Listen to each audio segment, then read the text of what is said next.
Licha ya kuendelea kwa mazungumzo ya kidiplomasia katika kutatua mzozo kati ya Iran pamoja na Marekani, lakini bado Donald Trump anaitaka vita dhidi ya Iran. Wakati huu anatangaza uwezekano wa kutuma meli nyingine ya kubeba ndege za kivita katika eneo la Ghuba ya Uajemi. Yote haya ni kwa ajili ya vitisho dhidi ya Iran, na wakati ambapo ziara ya Waziri Mkuu Benjamin Netanyahu ambapo atakutana naye huko Washington ikiwa inafanyika siku ya leo. Sasa wachambuzi wa mambo wanasema kwamba mpango wa kupelekwa kwa meli hii ni mpango unaowezekana kwa Marekani kutaka kufanya shambulizi. Ikumbukwe hata katika vita vya siku 12 wakati Marekani na Iran wanaendelea na mazungumzo, moja kati ya mambo ambayo yalitokea ni kuvurugwa kwa mazungumzo hayo, ambapo ilifanywa hivyo na serikali ya Waziri Mkuu Benjamin Netanyahu, ambapo baadaye Israel iliingia vitani moja kwa moja. Na hata wakati huu Israel imetishia kwamba ikiwa Marekani itaiacha Iran kuendelea kuwa na makombora ya masafa marefu, makombora ya ballistic, basi itaingia vitani kwenda kuharibu mpango wa makombora hayo ya Iran. Hata hivyo, wakati huu rais wa Marekani Donald Trump ametangaza kwamba hatakuwa tayari kuona Iran inakuwa na makombora masafa marefu ama inakuwa na makombora ya nyuklia.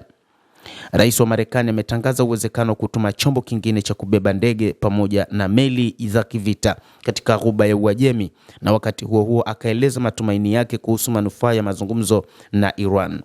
Kupitia shirika la habari la Axios liliandika Jumanne mnamo Februari 10 kwamba Donald Trump amesema tuna meli ya wanamaji inayoelekea huko na nyingine inaweza kutumwa.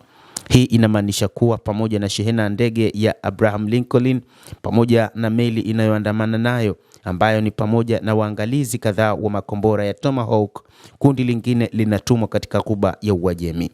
Rais wa Marekani aliambia Axios kwamba viongozi wa Iran hawakukataza mashambulizi ya kijeshi katika mazungumzo kabla ya vita vya siku 12. Wakati huu itakuwa tofauti sana. Trump akiwa na matumaini kuhusu njia za kidiplomasia alisema Iran inataka sana makubaliano na imeingia kwenye mazungumzo kwa umakini zaidi wakati huu kwa sababu ya tishio la kijeshi.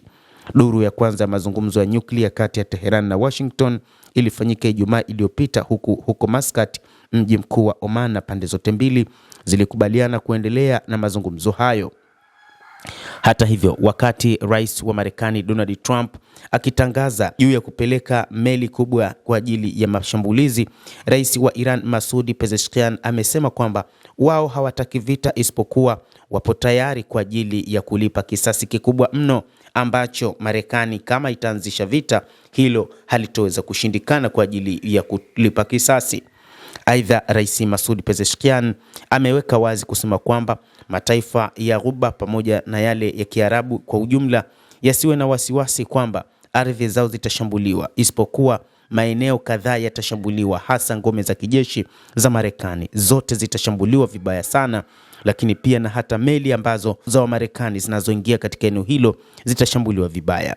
Rais Masoud Pezeshkian ametoa kauli hiyo siku ya Jumatatu huko Tehran wakati wa kikao kilichowakutanisha viongozi wakuu wa dini mbalimbali pamoja na waumini.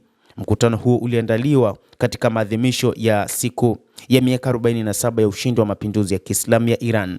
Rais Masoud amesema, tangu mwanzo kabisa tumekuwa tukisema wazi kwamba hatutaki vita, tunatafuta umoja, mshikamano na kulitumikia taifa. Tupo tayari kulipa kisasi kizito endapo tutashambuliwa. Hatutakuwa tayari wala kimya endapo watatushambulia. Ameongeza kuwa kampeni inalenga kuunda taswira ya kutokuwepo kwa ufanisi dhidi ya mfumo wa Kiislamu wa nchi hiyo ili kudhoofisha mbele ya wananchi na jamii ya kimataifa. Rais huyo wa Iran alikumbusha kuwa Iran imekabiliwa mara kwa mara na njama na mashinikizo kama hayo tangu siku za mwanzo za mapinduzi ya Kiislamu, wakati taifa lilipoanza kusisitiza uhuru, kujitegemea na kujitawala. Sasa anasema wakati huu mpango wa watu wa Magharibi unaoongozwa na Marekani na Israel ni kutaka kuangusha utawala wa Jamhuri ya Kiislamu ya Iran, lakini pia kutengeneza mazingira ya kutaka kuitawala Iran wanavyotaka wao. Lakini kwa mujibu wake anasema hilo ni jambo ambalo halitowezekana, na mamlaka nchini humo zimejipanga kwa ajili ya mapambano wakati wote ili kuona kwamba hawawezi kutawaliwa kikoloni. Mtazamaji, endelea kutufuatilia, lakini usisahau kulike, usisahau kucomment, kadhalika kusubscribe channel yetu hii ili upate habari hizi kwa mapana kupitia The World News.